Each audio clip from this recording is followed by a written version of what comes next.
ఈ విధంగా అశ్వత్థామతో పలికి పాంచాల రాజపుత్రి అయిన ద్రౌపది కృష్ణార్జునులను చూసి ఈ విధంగా అంది.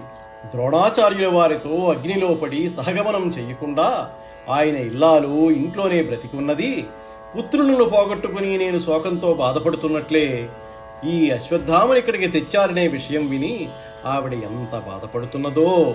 ఇతనికి ప్రాణం పోతే మహాపాపం, బ్రాహ్మణ హింసను చెయ్యవద్దు.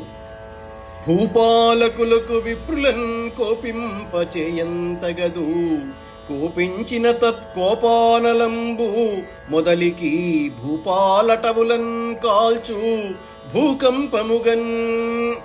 ప్రజాపాలకులైన రాజులు బ్రాహ్మణులకు ఆగ్రహం తెప్పించకూడదు. ఒకవేళ బ్రాహ్మణులకు కోపం వస్తే ఆ కోపాగ్నికి భూపతుల వంశాలు భూకంపం వచ్చినట్లు నాశనమవుతాయి అని ఇట్లు ధర్మ్యంబును సకరణంబును నిర్వ్యలీకంబును సమంజసంబును శ్లాఘ్యంబుగా పలుకు ద్రౌపది పలుకులకు ధర్మనందుడు సంతసిల్లే. నకుల సహదేవ సాత్యకి ధనంజయ కృష్ణులు సమ్మతించిరి, సమ్మతింపగా భీముండిట్లనియే. ఈ ప్రకారం ద్రౌపది ధర్మసమ్మతంగా, దాక్షిణ్య సహితంగా, నిష్కపటంగా, పక్షపాతంగా, న్యాయంగా, ప్రశంసనీయంగా పలికింది.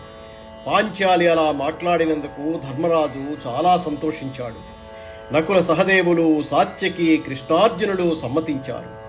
భీమసేనుడు మాత్రం తన అసమ్మతి ప్రకటిస్తూ, కొడుకుల బట్టి చంపెనని కోపమునందదు, పాలఘాతుకున్ విడువుమటంచు చెప్పిడిని వెర్రిది ద్రౌపది, వీడు విప్రుడే విడువగనేలా చంపుడు, ఇటు వీని మీరలు సంపరేని నా పిడికిటి పోటునన్ శిరము భిన్నము చేసెదా చూడున్ ఇందరున్.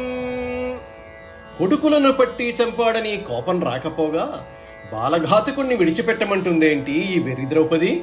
వీడు బ్రాహ్మడా, వీడిని విడిచిపెట్టడం కుదరదు, చంపండి. మీరు కనుక చంపకపోతే నా పిడికిడి పోటుతో వీడి శిరస్సును మీరందరూ చూస్తూ ఉండగా భిన్నం చేస్తాను అని పలికిన అశ్వత్థామకు ద్రౌపది అడ్డంబు వచ్చే.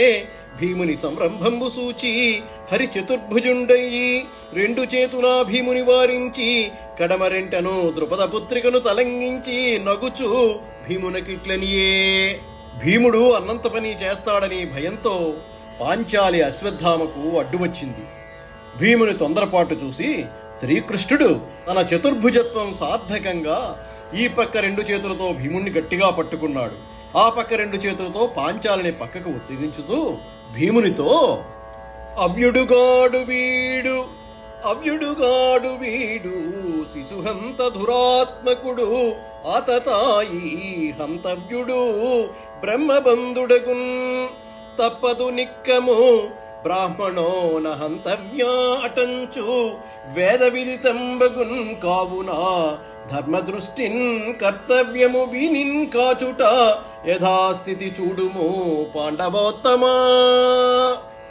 ఆతతాయి అంటే ఇంటికి నిప్పు పెట్టేవాడు, విషము పెట్టేవాడు, కత్తి పట్టుకుని నరికేవాడు, ధనము దోచుకునేవాడు, నేలని అపహరించేవాడు, ఇతరుల భార్యను చెరపట్టేవాడు, ఇటువంటి ఆరుగురిని ఆతతాయి అని పిలుస్తారు.